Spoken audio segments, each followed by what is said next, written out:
പിതാവിൻ്റെയും പുത്രൻ്റെയും പരിശുദ്ധാത്മാവിൻ്റെയും നാമത്തിൽ ആമേൻ. ഈശോ മിശിഹായ്ക്ക് സ്തുതിയായിരിക്കട്ടെ. ഈശോയിൽ സ്നേഹമുള്ളവരെ, പൗലോസ് അപ്പസ്തോലൻ റോമാസഭയ്ക്ക് എഴുതിയ ലേഖനത്തിലെ 8-ാം അധ്യായത്തിലെ ആദ്യ വചനം നമ്മളിന്ന് ധ്യാനിക്കുകയാണ്. ആകയാൽ യേശുക്രിസ്തുവിനോട് ഐക്യപ്പെട്ടിരിക്കുന്നവർക്ക് ഇപ്പോൾ ശിക്ഷാവിധിയില്ല. യേശുവിൻ്റെ തിരുവുത്ഥാനത്തിന് ശേഷം ശിഷ്യ സമൂഹം ലോകത്തിൻ്റെ വിവിധ ഭാഗങ്ങളിലേക്ക് യേശുവിൻ്റെ സുവിശേഷത്തിൻ്റെ വിളക്കുമായി കടന്നു ചെന്നു, പ്രത്യേകിച്ച് അപ്പസ്തോലന്മാർ. അങ്ങനെ പല സ്ഥലത്തും യേശുക്രിസ്തുവിലുള്ള ജീവിതത്തെക്കുറിച്ച് ജനങ്ങളെ പറഞ്ഞ് മനസ്സിലാക്കി തുടങ്ങുന്ന കാലഘട്ടത്തിലാണ് പൗലോസ്ലീഹ ഈ ലേഖനം എഴുതുന്നത്. ഇന്ന് നമുക്ക് യേശുക്രിസ്തുവിനെക്കുറിച്ചോ യേശുവിൽ ഉള്ള ജീവിതത്തെക്കുറിച്ചോ യേശു സ്ഥാപിച്ച സഭയെക്കുറിച്ചോ അറിയാവുന്നതിനേക്കാൾ കൂടുതലായി അന്ന് അവർക്ക് അറിഞ്ഞുകൂടായിരുന്നു. ഇത്രയും തന്നെ അറിയുമോ എന്ന് ചോദിച്ചാൽ ക്രമേണ ഓരോ രഹസ്യവും വെളിപ്പെട്ടു വരുന്ന ഒരു കാലഘട്ടമായിരുന്നു അത്. യേശുവിലൂടെ വെളിപ്പെടുത്തപ്പെട്ട രഹസ്യങ്ങളുടെ ആഴങ്ങളിലേക്ക് അവർ കടന്നു വന്നുകൊണ്ടിരുന്ന പരിശുദ്ധാത്മാവിനാൽ നയിക്കപ്പെട്ട ഒരു കാലഘട്ടമായിരുന്നു. നമുക്കറിയാം, ഈശോ തന്നെ ശിഷ്യന്മാരോട് പറയുന്നുണ്ട്. യോഹന്നാൻ്റെ സുവിശേഷം 16-ാം അധ്യായത്തിൽ വളരെ വ്യക്തമായിട്ട് പറയുന്നുണ്ട്, പരിശുദ്ധാത്മാവ് നിങ്ങളെ കാര്യങ്ങളൊക്കെ പഠിപ്പിക്കും. അങ്ങനെ ഒരു സന്ദേശം കൃത്യമായിട്ട് ഈശോ യോഹന്നാൻ്റെ സുവിശേഷം 16-ാം അധ്യായം 13-ാം തിരുവചനത്തിൽ പറയുന്നുണ്ട്. സത്യാത്മാവ് വരുമ്പോൾ നിങ്ങളെ സത്യത്തിൻ്റെ പൂർണ്ണതയിലേക്ക് നയിക്കും. മാത്രമല്ല 15-ാം അധ്യായത്തിൻ്റെ 26-ാം തിരുവചനത്തിൽ യോഹന്നാൻ്റെ സുവിശേഷത്തിൽ ഈശോ ഇങ്ങനെ പറയുന്നു, ഞാൻ പിതാവിൻ്റെ അടുത്ത് നിന്ന് അയക്കുന്ന സഹായകൻ, പിതാവിൽ നിന്ന് പുറപ്പെടുന്ന ആ സത്യാത്മാവ് വരുമ്പോൾ അവൻ എന്നെക്കുറിച്ച് സാക്ഷ്യം നൽകും. പരിശുദ്ധാത്മാവ് വന്നു കഴിഞ്ഞതിന് ശേഷമാണ് യേശു വെളിപ്പെടുത്തിയ തൻ്റെ പ്രവർത്തനങ്ങളിലൂടെയും തൻ്റെ വാക്കുകളിലൂടെയും വെളിപ്പെടുത്തിയ ദൈവരാജ്യത്തിൻ്റെ രഹസ്യങ്ങളുടെ ചുരുളഴിഞ്ഞു വന്നത് പരിശുദ്ധാത്മാവിൻ്റെ ആഗമനത്തിന് ശേഷമാണ്. അതിനു മുമ്പ് അപ്പസ്തോലന്മാർക്ക് ആർക്കും ഇത് വ്യക്തമായിട്ട് ഗ്രഹിക്കാൻ സാധിച്ചില്ല. എന്നാൽ പരിശുദ്ധാത്മാവിൻ്റെ വരവോടുകൂടി ദൈവിക രഹസ്യങ്ങൾ കൂടുതൽ ആഴത്തിൽ അവർക്ക് മനസ്സിലായി. അങ്ങനെ പരിശുദ്ധാത്മാവിൽ നയിക്കപ്പെട്ടിരുന്ന ആദിമ ക്രൈസ്തവ സമൂഹത്തിൽ പൗലോസ്ലീഹ പറയുകയാണ്, യേശു ക്രിസ്തുവിനോട് ഐക്യപ്പെട്ടിരിക്കുന്നവർക്ക് ഇനി ശിക്ഷാവിധിയില്ല. പാപത്തിൻ്റെ ദുർഭരണത്തിൽ നിന്ന് മനുഷ്യവർഗത്തെ രക്ഷിച്ച മോചിപ്പിച്ച ഈശോയുടെ രക്ഷാകര ബലിയുടെ ഫലം ദൈവമക്കൾക്ക് ലഭിക്കണമെങ്കിൽ യേശു ക്രിസ്തുവിനോട് ഐക്യപ്പെട്ടിരിക്കണം. അങ്ങനെ ഐക്യപ്പെട്ടിരുന്നാൽ ശിക്ഷാവിധി ഇല്ല. ഇവിടെ നമുക്കറിയാം, രക്ഷയിലേക്കുള്ളൊരു വിധിയുണ്ട്, ശിക്ഷയിലേക്കുള്ള വിധിയുണ്ട്. ഓരോ മനുഷ്യൻ്റെയും മരണനിമിഷത്തിൽ ആ വ്യക്തിയുടെ തനത് വിധി, പേഴ്സണൽ ജഡ്ജ്മെൻറ്റിൻ്റെ അനുഭവത്തിലൂടെ അയാൾ കടന്നു പോകേണ്ടി വരും. യേശുവിൻ്റെ 2-ാം വരവിൻ്റെ അവസരത്തിൽ അല്ലെങ്കിൽ ലോകാവസാനത്തിൽ ഒരു പൊതുവിധി, യേശു ക്രിസ്തുവിൽ ഐക്യപ്പെട്ടിരിക്കുന്നവർക്ക് രക്ഷയിലേക്കും അല്ലാത്തവർക്ക് നാശത്തിലേക്കും കടന്നു പോകാൻ ഇടവരുന്ന ഒരു പൊതുവിധിയുണ്ട് എന്ന് സഭ പഠിപ്പിക്കുന്നു. അത് വചനാധിഷ്ഠിതമായൊരു പ്രബോധനവുമാണ്. എന്നാൽ തനത് വിധി എന്ന് പറയുന്ന നമ്മളൊക്കെ കടന്നു പോകേണ്ട ഒരു വസ്തുതയെക്കുറിച്ച് സഭ പഠിപ്പിക്കുന്നുണ്ട്. പ്രത്യേകിച്ച് കത്തോലിക്ക സഭയുടെ മതബോധന ഗ്രന്ഥത്തിൽ അതിനെക്കുറിച്ച് വ്യക്തമായിട്ടുള്ള പ്രബോധനങ്ങളുണ്ട്. അത് രക്ഷയുടെ ഒരു വിധിയാണോ ശിക്ഷയുടെ വിധിയാണോ? അത് ഓരോ വ്യക്തിയും ഈ ലോകത്ത് ജീവിച്ചിരുന്ന കാലത്ത് അത് നിശ്ചയിക്കപ്പെടും.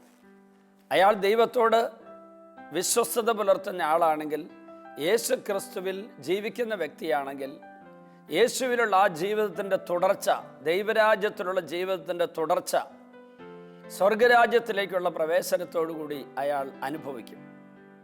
പ്രിയപ്പെട്ട ദൈവമക്കളെ, പലരുടെയും മനസ്സിൽ സ്വർഗം എന്നുള്ളതിനെക്കുറിച്ചുള്ള ചിന്ത ഈ ലോക ജീവിതത്തിന് ശേഷം വരാൻ പോകുന്ന ഒരു കാര്യമാണെന്നുള്ളൊരു ചിന്തയും അറിവും പലർക്കും ഉണ്ടെങ്കിലും ഈ ലോക ജീവിതത്തിൻ്റെ തുടർച്ചയാണ് അത് എന്ന് അവർ തിരിച്ചറിഞ്ഞിട്ടില്ല. ഞാൻ അങ്ങനെ പറയുമ്പോൾ അതിനെക്കുറിച്ച് വളരെ വ്യക്തമായൊരു ധാരണയിലേക്ക് നമ്മൾ വരേണ്ടതുണ്ട്. ഈ ലോക ജീവിതത്തിൽ ഒരു വ്യക്തി യേശുക്രിസ്തുവിനോട് ഐക്യപ്പെട്ടിരിക്കണം. ഈ ഐക്യപ്പെട്ടിരിക്കുന്ന അവസ്ഥ പരിശുദ്ധാത്മാ നിയന്ത്രിക്കപ്പെടുന്ന അവസ്ഥയാണ്. ഇതിനാണ് ദൈവരാജ്യം എന്ന് സുവിശേഷം അല്ലെങ്കിൽ ബൈബിൾ പറയുന്നത്. ദൈവരാജ്യത്തിലായിരിക്കുക എന്ന് പറയുന്നത് യേശുക്രിസ്തുവിലായിരിക്കുന്ന പരിശുദ്ധാത്മാവിനെ നിറഞ്ഞ് നിയന്ത്രിക്കപ്പെട്ട് ജീവിതം നയിക്കുന്ന ദൈവപിതാവിൻ്റെ മക്കളുടെ സ്വാതന്ത്ര്യവും സമ്മാനങ്ങളും അനുഭവിച്ച് ജീവിക്കുന്ന ഒരു വ്യക്തിയുടെ അവസ്ഥയാണ്. അപ്പോൾ അങ്ങനെയാണെങ്കിൽ ആ ദൈവരാജ്യത്തിലുള്ള ഈ ലോക ജീവിതത്തിന് ശേഷം ഇതിൽ നിന്നൊരു തുടർച്ചയാണ് സ്വർഗരാജ്യത്തിലെ ജീവിതം. സ്വർഗം എന്ന് പറയുമ്പോൾ ദൈവം എന്നതിനെയാണ് അർത്ഥം. ദൈവ സാന്നിധ്യത്തിൻ്റെ നിറവാണ് സ്വർഗം. പൂർണ്ണമായൊരു ആത്മാവ് ദൈവത്തിൽ ലയിച്ചു ചേരുന്ന ആ സായുജ്യം അടയുന്ന നിമിഷം അയാൾ സ്വർഗത്തിലേക്ക് കടക്കുകയാണ്. പക്ഷെ സ്വർഗത്തിലേക്ക് കടക്കാൻ ഒരൊറ്റ വഴിയേ ഉള്ളൂ. അത് യേശുവാണെന്ന് യോഹന്നാന്റെ സുവിശേഷം 14-ാം അധ്യായത്തിൻ്റെ 6-ാം തിരുവചനത്തിൽ നമ്മൾ വായിക്കുന്നുണ്ട്. ഞാനാണ് വഴി. ഈ വഴിയിലായിരിക്കുന്ന വ്യക്തി ദൈവരാജ്യത്തിലാണ് എന്ന് ബൈബിൾ പഠിപ്പിക്കുന്നു. അയാളിപ്പോൾ ഈ ലോകത്തിൽ ശരീരത്തോടു കൂടി മറ്റു മനുഷ്യരെ പോലെ ലൗകികമായ അധ്വാനങ്ങളിലൊക്കെ ഏർപ്പെടുന്നുണ്ട്. ഭൗതികമായ, ബൗദ്ധികമായ, ശാരീരികമായ അങ്ങനെ ഒത്തിരി കാര്യങ്ങളിൽ ആ വ്യക്തി ഏർപ്പെടുന്നുണ്ടെങ്കിലും അയാളുടെ ആത്മാവിലുള്ള ദൈവ സാന്നിധ്യത്തിൻ്റെ നിറവ് ആ വ്യക്തിയെ യേശു ക്രിസ്തുവിൽ ആക്കിയിരിക്കുന്നു, ദൈവരാജ്യത്തിലാക്കിയിരിക്കുന്നു. അയാൾ പൂർണ്ണമായി യേശു ക്രിസ്തുവിനോട് ഐക്യപ്പെട്ടിരിക്കുന്നു. അങ്ങനെ ഐക്യപ്പെട്ടിരിക്കുന്നവർക്ക് ശിക്ഷാവിധി ഇല്ല എന്നാണ് ഇപ്പം നമ്മൾ വായിച്ചത്. യാക്കോബിൻ്റെ ലേഖനത്തിൽ 4-ാം അധ്യായത്തിൽ 8-ാം തിരുവചനത്തിൽ യാക്കോബ് ശ്ലീഹ പറയുന്ന വചനം ഇതിനോട് കൂട്ടിച്ചേർത്ത് നമുക്ക് വായിക്കാൻ പറ്റും. ദൈവത്തോട് ചേർന്ന് നിൽക്കുവിൻ, അവിടുന്ന് നിങ്ങളോടും ചേർന്ന് നിൽക്കും. ദൈവത്തോട് ചേർന്ന് നിൽക്കുക എന്ന് പറഞ്ഞാൽ കുറച്ചും കൂടി ആഴത്തിൽ അത് പഠിക്കണമെങ്കിൽ യോഹന്നാന്റെ സുവിശേഷം 15-ാം അധ്യായത്തിലെ മുന്തിരിച്ചെടിയും ശാഖകളും എന്നുള്ള ഉപമയിലേക്ക് നമ്മളൊന്ന് പ്രവേശിക്കണം. ഞാൻ ആ വചനഭാഗം ഒന്ന് വായിക്കാം. യോഹന്നാന്റെ സുവിശേഷം 15-ാം അധ്യായത്തിൽ 1 മുതലുള്ള തിരുവചനങ്ങൾ. ഈശോ പറയുകയാണ്, ഞാൻ സാക്ഷാൽ മുന്തിരിച്ചെടിയും എൻ്റെ പിതാവ് കൃഷിക്കാരനുമാണ്. എൻ്റെ ശാഖകളിൽ ഫലം തരാത്തതിനെ അവിടുന്ന് വെട്ടിക്കളയുന്നു, എന്നാൽ ഫലം തരുന്നതിനെ കൂടുതൽ കായ്ക്കാനായി അവിടുന്ന് വെട്ടിയൊരുക്കുകയും ചെയ്യുന്നു. ഞാൻ നിങ്ങളോട് പറഞ്ഞ വചന നിമിത്തം നിങ്ങൾ ശുദ്ധിയുള്ളവരായിരിക്കുന്നു. നിങ്ങൾ എന്നിൽ വസിക്കുവിൻ, ഞാൻ നിങ്ങളിലും വസിക്കും. ഇനി ആ മുന്തിരിച്ചെടിയും ശാഖകളും തമ്മിലുള്ള ബന്ധത്തെക്കുറിച്ച് അതിൻ്റെ ആഴങ്ങളിലേക്ക് ഈശോ കുറച്ചും കൂടെ കടന്നു ചെല്ലുന്നതായി യോഹന്നാൻ സുവിശേഷകൻ അവതരിപ്പിക്കുന്നു. നിങ്ങൾ എന്നിൽ വസിക്കുവിൻ, ഞാൻ നിങ്ങളിലും വസിക്കും. ഇതാണ് യാക്കോബിൻ്റെ ലേഖനം 4-ാം അധ്യായത്തിൻ്റെ 8-ാം വചനത്തിൽ പറഞ്ഞത്. ദൈവത്തോട് ചേർന്ന് നിൽക്കുക, അവിടുന്ന് നിങ്ങളോടും ചേർന്ന് നിൽക്കും.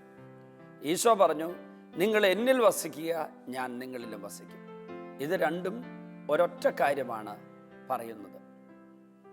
തുടർന്ന് നമുക്ക് വായിക്കാം.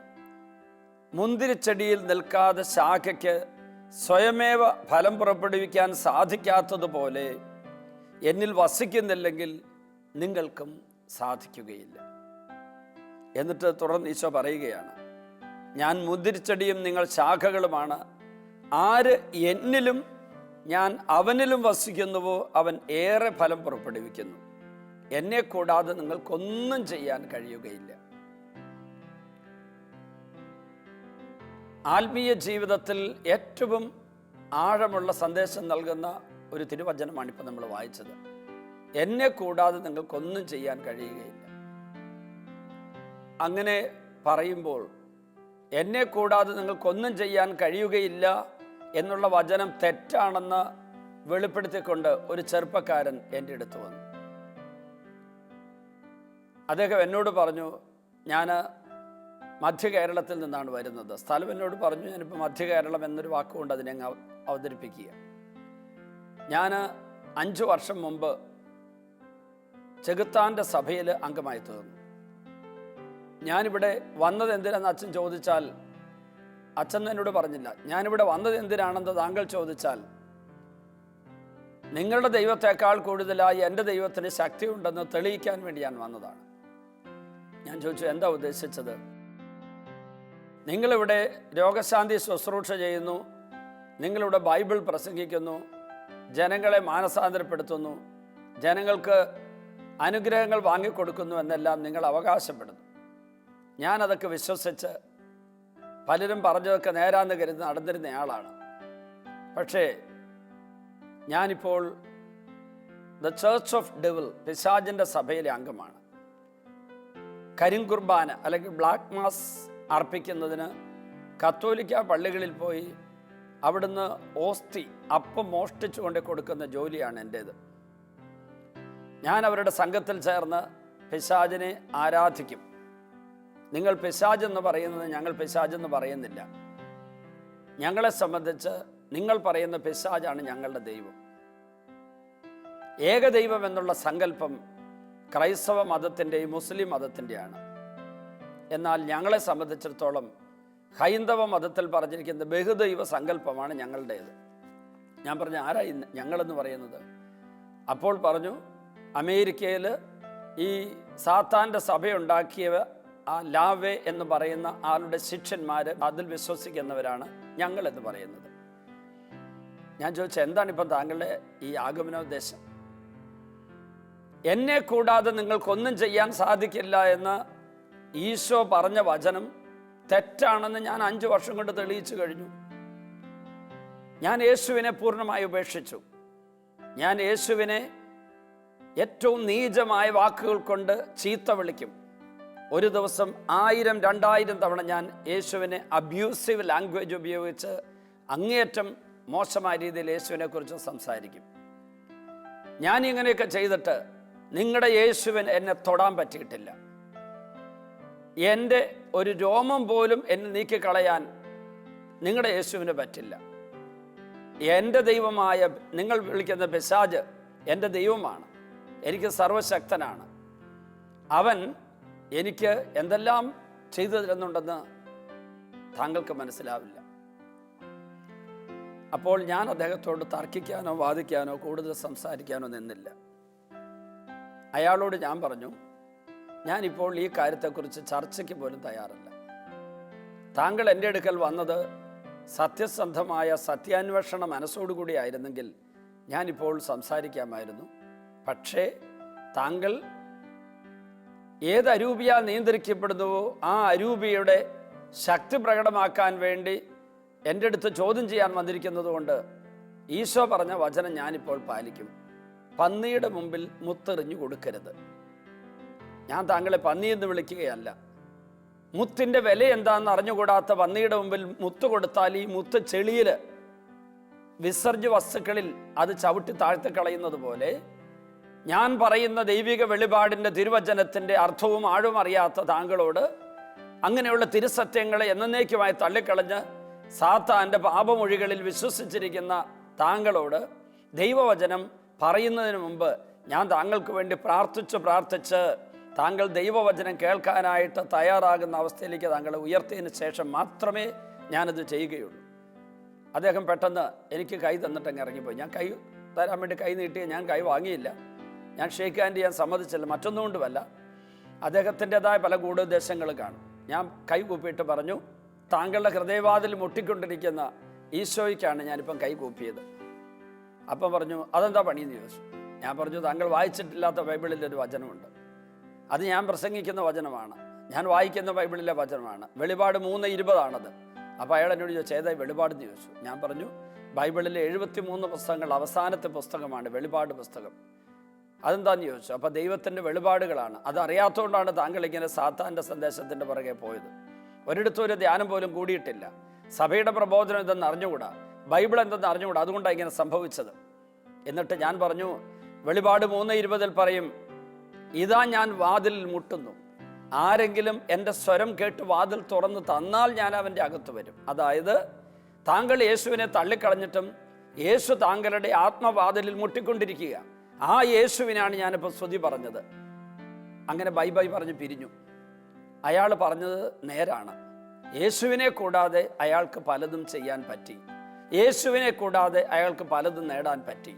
ഇവിടെയാണ് ആത്മീയ ജ്ഞാനത്തോടുകൂടി ഈ പറഞ്ഞ വാക്കുകളെ ഒന്ന് അപഗ്രഥിക്കേണ്ടത്. എന്നെ കൂടാതെ നിങ്ങൾക്കൊന്നും ചെയ്യാൻ സാധിക്കുകയില്ല എന്ന് യോഹന്നാൻ 15:5 പറഞ്ഞ വചനത്തിൻ്റെ അർത്ഥം, യേശു ക്രിസ്തുവിനോട് ഐക്യപ്പെട്ടിരിക്കുന്നവർക്ക്, യേശുവിനോട് ചേർന്ന് നിൽക്കുന്നവർക്ക് നിത്യം നിലനിൽക്കുന്നതും ആത്മാവിന് ആരോഗ്യം പ്രദാനം ചെയ്യുന്നതും വെറും ലൗകിക, ജഡിക, ഭൗതിക സംഭാവനകൾ മാത്രമല്ല, അങ്ങനെയുള്ള നേട്ടങ്ങൾ മാത്രമല്ല, അതിനേക്കാൾ ഉപരി നിത്യം നിലനിൽക്കുന്നതായ ശാശ്വതമായിട്ടുള്ള അനുഗ്രഹങ്ങളാണ് കിട്ടുന്നത്. അതായത് നിത്യം നിലനിൽക്കുന്ന അനുഗ്രഹങ്ങൾ എന്ന് പറയുന്നത് ആത്മാവിൽ കിട്ടുന്ന അനുഗ്രഹങ്ങളാണ്. അതാണ് അതിൻ്റെ ഏറ്റവും പ്രധാനപ്പെട്ട കാര്യം. സാധാരണ സംഭവിക്കുന്നത് ലൗകികമായി, ഭൗതികമായി ഈ ലോകത്തെ സമ്പത്ത്, സുഖം, ആരോഗ്യം ഇതൊക്കെ കിട്ടിക്കഴിഞ്ഞാൽ അതാണ് ഏറ്റവും പ്രധാനപ്പെട്ടെന്ന് കരുതുന്ന ഒരു ജഡിക പ്രവണത അല്ലെങ്കിൽ ലൗകിക മനസ്സ് നമുക്കൊക്കെ ഉള്ളതുകൊണ്ട് ഇതുപോലുള്ള ബാഹ്യമായ, ഭൗതികമായ, ലൗകികമായ നേട്ടങ്ങൾ കിട്ടിയ ദൈവാനുഗ്രഹമായിട്ട് നമ്മൾ കൂട്ടും. ഇതൊന്നുമില്ലെങ്കിലും ആത്മാവിന് ദൈവൈക്യമുണ്ടെങ്കിൽ, അഭിഷേകമുണ്ടെങ്കിൽ, ആരോഗ്യമുണ്ടെങ്കിൽ അതാണ് ഏറ്റവും വലിയ അനുഗ്രഹം. ഈശോ അതാ പറഞ്ഞത്.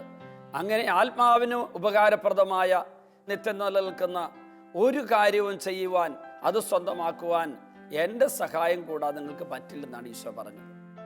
റോമാലേഖനം 8-ാം 1-ാം തിരുവചനത്തിൽ യേശു ക്രിസ്തുവിനോട് ഐക്യപ്പെട്ടിരിക്കുന്നവർക്ക് ഇനി ശിക്ഷാവിധിയില്ല എന്ന് പറഞ്ഞതിൻ്റെ അർത്ഥം, യേശുവിൽ ഐക്യപ്പെട്ടിരിക്കുന്നവരെ സംബന്ധിച്ച് അവർ വിധിയുടെ നിമിഷത്തിൽ അവർ രക്ഷയിലേക്കുള്ള വിധിയാണ് അവർ കേൾക്കാൻ പോകുന്നത്. എന്നേക്കുമായി യേശുവിൻ്റെ സാന്നിധ്യ നിറവിൽ സ്വർഗത്തിൽ ത്രിയേക ദൈവത്തിൻ്റെ തിരുസാന്നിധ്യത്തിൽ കഴിയാൻ അവർക്ക് സാധിക്കും. രക്ഷയിലേക്കുള്ള വിധി അവർ നേരിടും. എന്നാൽ യേശുവിൽ നിന്ന് അകന്നു പോകുന്നവരാണ് ഈ ശിക്ഷയുടെ വിധി നേരിടേണ്ടി വരുന്നത്. പ്രിയപ്പെട്ടവരെ, നമ്മുടെ എല്ലാ ആത്മീയ ശുശ്രൂഷകളും പരിശ്രമങ്ങളും, നമ്മുടെ ഈ ലോക ജീവിതത്തിലെ സകല അധ്വാനങ്ങളും, എല്ലാ തരത്തിലുള്ള കഠിനാധ്വാനങ്ങളും പരിശ്രമങ്ങളെല്ലാം ഒരു പ്രത്യേക ലക്ഷ്യത്തിലേക്ക്, ഒരു പ്രത്യേകമായ ആത്മീയ നന്മ സ്വന്തമാക്കാനുള്ള ഒരു ബോധ്യത്തിലേക്ക് നമ്മളെ നയിക്കട്ടെ. ആത്മാവിന് അഭിഷേകം നൽകുന്ന, ആത്മാവിന് ഉപകാരപ്രദമാകുന്ന, നിത്യജീവന് ഉപകരിക്കുന്ന നേട്ടങ്ങളാണ് നേട്ടങ്ങൾ. മറ്റുള്ള നേട്ടങ്ങൾ താൽക്കാലികങ്ങളാണ്, താൽക്കാലിക ലൗകിക ഭൗതിക നേട്ടങ്ങളാണത്. അതിൽ തന്നെ വേണ്ടാത്തതാണെന്ന് പറയാൻ പറ്റില്ല. പക്ഷേ അങ്ങനെ കിട്ടുന്ന എല്ലാം ദൈവത്തിൻ്റെ ഹിതപ്രകാരമുള്ളതായിരിക്കില്ല. അതുകൊണ്ട് നമുക്ക് പ്രാർത്ഥിക്കാം, യേശു ക്രിസ്തുവിനോട് ഐക്യപ്പെട്ട ഒരു ജീവിതം, അത് നമ്മെ രക്ഷയുടെ വിധിയിലേക്ക് നയിക്കട്ടെ. എൻ്റെ ഈശോയെ, അങ്ങയോട് ഐക്യപ്പെട്ട ഒരു വിശുദ്ധ ജീവിതം എന്നുള്ള ഒരു സത്യം ഇന്ന് ഞങ്ങളുടെ മുമ്പിൽ അങ്ങ് വെളിപ്പെടുത്തി. അങ്ങയോട് ഐക്യപ്പെട്ട വിശുദ്ധ ജീവിതത്തിൻ്റെ ആഴങ്ങളിലേക്ക് പോകാൻ ഞങ്ങളെ അനുഗ്രഹിക്കണമേ. ആ ഐക്യപ്പെട്ട ജീവിതത്തിന് വിഘാതമാകുന്ന ഒത്തിരി പൈശാചികമായ ശക്തികളുടെ സ്വാധീനങ്ങളും പ്രലോഭനങ്ങളും ഞങ്ങളുടെ മുമ്പിൽ വരുമ്പോൾ, ദുരാത്മാവ് കാണിച്ചു തരുന്ന ഈ മായിക ലോകത്തിലെ ഞങ്ങളെ ആകർഷിക്കുന്ന എല്ലാ ലൗകികമായ കാര്യങ്ങളും, ദൈവികമല്ലാത്ത കാര്യങ്ങളും, പൈശാചികമായ കാര്യങ്ങളും, അതേതൊക്കെയാണ് തിരിച്ചറിഞ്ഞ് സ്വർഗത്തിലേക്ക്, ആത്മീയതയുടെ നിറവിലേക്ക് ഞങ്ങളെ നയിക്കുന്ന, അങ്ങയോട് ഐക്യപ്പെട്ട ജീവിതത്തിലേക്ക് ഞങ്ങളെ നയിക്കുന്ന മാത്രം ലക്ഷ്യം വെക്കാൻ ഞങ്ങളെ അനുഗ്രഹിക്കണമേ. ഈശോയെ, ഇന്നത്തെ ഈ ശുശ്രൂഷ പങ്കെടുത്ത എല്ലാവരുടെ മേൽ ഇപ്പോൾ അങ്ങയുടെ പരിശുദ്ധ കരം വെക്കണമേ. അങ്ങ് നൽകിയ അധികാരം ഉപയോഗിച്ച് ഞാൻ ഈ ദാസർക്ക് വേണ്ടി പ്രാർത്ഥിക്കുന്നു. ഇത് സംപ്രേഷണം ചെയ്യപ്പെടുന്ന സമയത്ത് ഇത് കേട്ടുകൊണ്ടിരിക്കുന്ന, ഈ തിരുസന്ദേശം ശ്രവിച്ചുകൊണ്ടിരിക്കുന്ന ഓരോരുത്തരും പരിശുദ്ധാത്മാവിൽ നിറയപ്പെടട്ടെ. പരിശുദ്ധാത്മാവിൻ്റെ അഗ്നിശക്തി അവരോരോരുത്തരും വിശുദ്ധീകരിക്കട്ടെ. ശാരീരിക രോഗപീഠകളാൽ വലയുന്നവർ ആ രോഗപീഠകളിൽ നിന്ന് മോചിതരാകട്ടെ. മനസ്സിൻ്റെ അസ്വസ്ഥതയും ഭാരവും ഭീതിയും നൊമ്പരവുമായി കഴിയുന്നവർക്ക് സൗഖ്യമുണ്ടാകട്ടെ. ആത്മാവിൽ വലിയ ദാരിദ്ര്യമുള്ളവർ ആത്മാവിൽ അഭിഷേകം പ്രാപിച്ച് അനുഗ്രഹീതരാകട്ടെ. കുടുംബങ്ങളിൽ അങ്ങയുടെ ഭരണമുണ്ടാകട്ടെ. ഓരോ സന്യാസ ഭവനത്തിലും ഇടവക കൂട്ടായ്മയിലും എല്ലാ ആത്മീയ ശുശ്രൂഷ മുന്നേറ്റങ്ങളിലും അങ്ങയുടെ സാന്നിധ്യവും അനുഗ്രഹവും കൃപയും നിറയട്ടെ. സകല വിശുദ്ധരുടെയും രക്തസാക്ഷികളുടെയും പരിശുദ്ധ കന്യകാമാതാവിൻ്റെയും മാധ്യസ്ഥം എല്ലാവരോടും കൂടി ഉണ്ടായിരിക്കട്ടെ. കാവൽ മാലാഖമാരുടെ കാവലുണ്ടായിരിക്കട്ടെ. നമ്മുടെ കർത്താവ് ഈശോ മിശിഹായുടെ കൃപയും പിതാവായ ദൈവത്തിൻ്റെ സ്നേഹവും പരിശുദ്ധാത്മാവിൻ്റെ സഹവാസവും നാം എല്ലാവരോടും കൂടി ഉണ്ടായിരിക്കട്ടെ, ഇപ്പോഴും എപ്പോഴും എന്നേക്കും. ആമേൻ.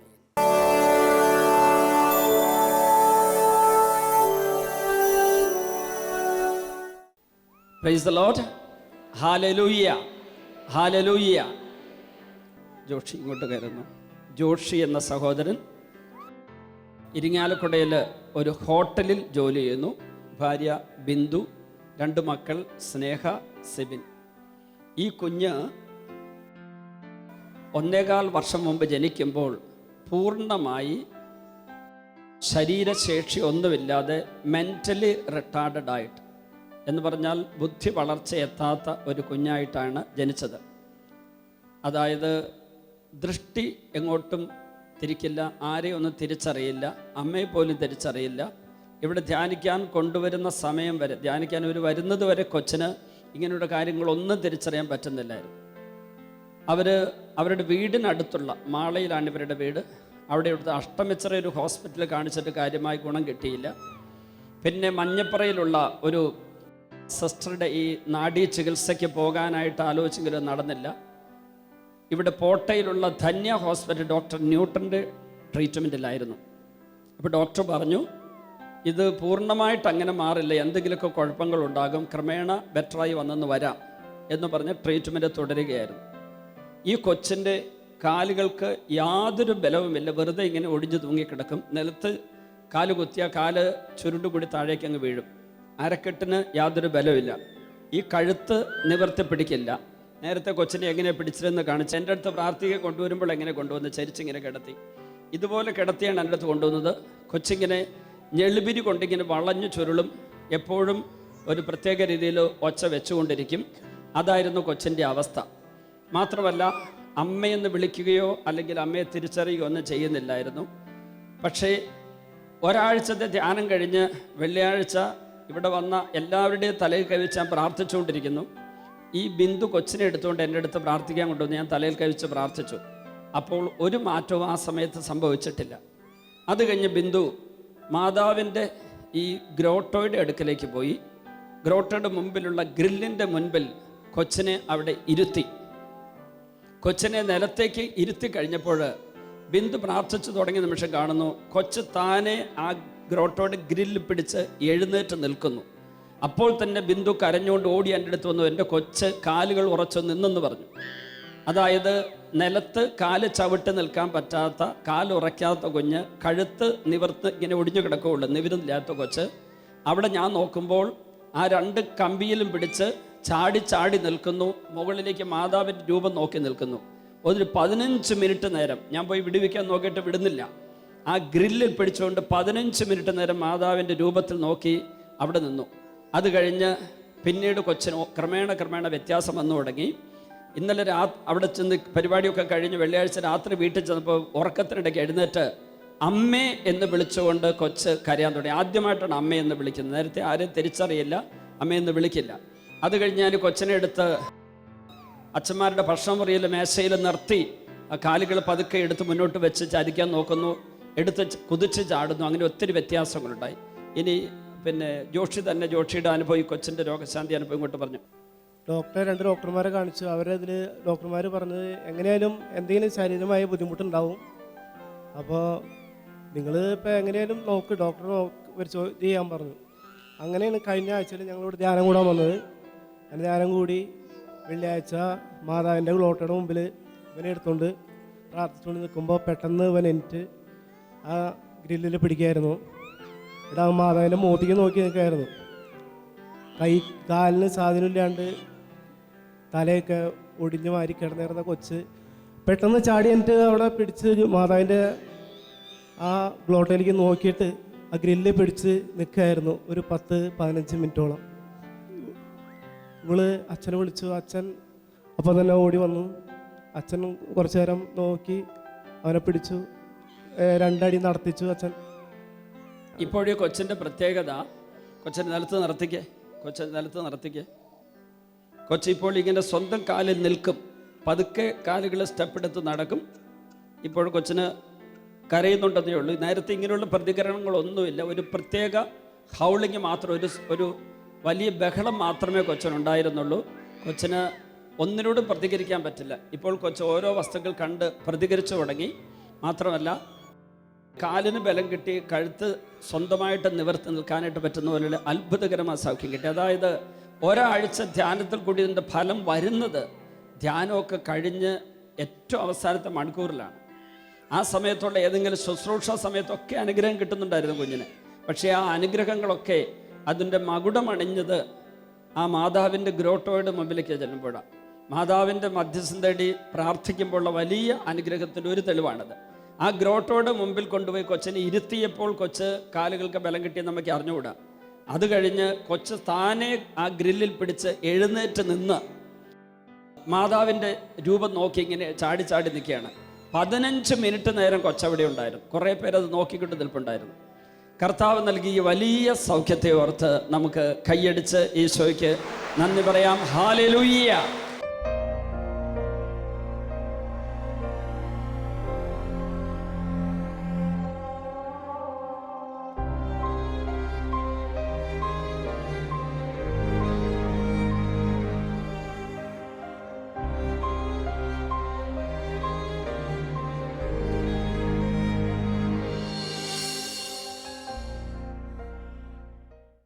വിശദ വിവരങ്ങൾക്ക് director, divine vision, divine retreat centre, Muringoor, Chalakudy 680316, Kerala, South India. Telephone 0091-480-270-8098, 0091-480-270-2613.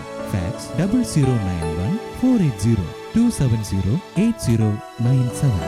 Email mail.divinetv@gmail.com. Website www.drcm.org.